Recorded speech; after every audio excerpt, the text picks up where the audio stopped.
Il faut que les deux semelles soient identiques. Une dizaine de Chinois sont chargés de tout contrôler, y compris les contrôleurs eux-mêmes. Reste ici pour l'inspecter. Surveille-le bien. Gao Jian. Regarde, ils ont mis trop de colle. C'est n'importe quoi. Ici, c'est trop large. Et la fermeture est mal placée. Faut tout refaire. Jian, viens voir. Celui-là, envoie-le à l'atelier lavage. Il est vraiment trop stupide. Lui? Allez, viens. Les employés travaillent au minimum 48 heures par semaine. Ils commencent à 7h30 et peuvent rester à leur poste jusqu'à 21h, avec seulement 30 minutes de pause pour le déjeuner, pas une minute de plus. Le rendement est même suivi en temps réel par le manager. On contrôle la production chaque heure. Et là, c'est comment? C'est bien ou pas? Là, c'est moyen. Oui, moyen. Selon lui, les Éthiopiens travaillent 2 fois moins vite que les ouvriers chinois. Le problème dans cette usine, c'est que les ouvriers ne sont pas assez concentrés sur le travail. Ils font comme ça, ils regardent à gauche et à droite. Heureusement qu'on fabrique des chaussures et pas des voitures. Si les Chinois se plaignent, produire en Éthiopie reste très rentable. Ils profitent en plus d'une absence totale de droit du travail. Ici, pas question de se plaindre. Les syndicats n'existent pas et la parole est surveillée.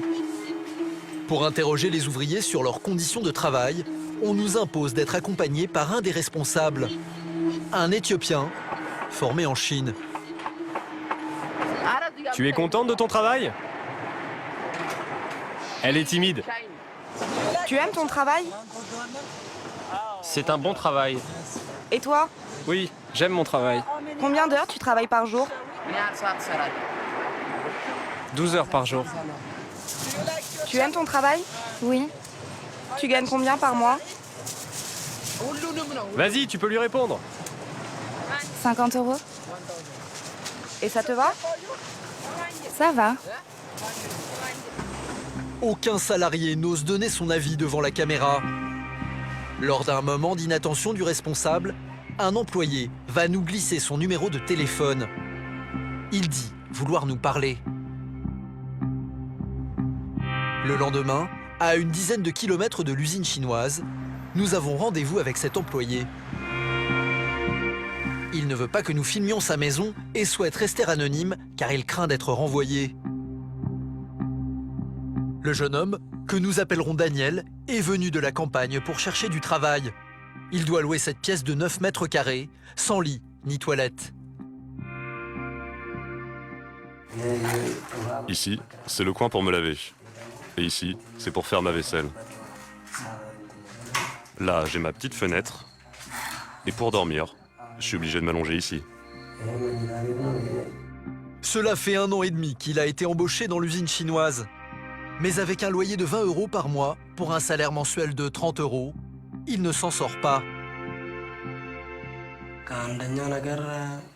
Le problème dans cette usine, c'est que le salaire est très faible. En tout cas par rapport aux heures de travail énormes que nous faisons. Et on ne peut pas discuter. On ne peut rien dire dans cette usine. C'est tout sauf une démocratie. À la moindre erreur, on se fait renvoyer. Ou alors on doit payer des amendes qui vont de 5 à 15 € et qui sont prélevées directement sur notre salaire. Les patrons se fâchent très vite et ils vont même jusqu'à te lancer des chaussures en pleine figure. C'est vraiment difficile de travailler avec eux. Je suis content que le pays se développe, bien sûr, mais je trouve que les ouvriers sont lésés. C'est nous qui payons le prix fort. Daniel dit vouloir chercher un autre travail ailleurs. Car il a l'impression que c'est sur le dos de la main-d'œuvre éthiopienne que se construit le grand bond en avant du pays.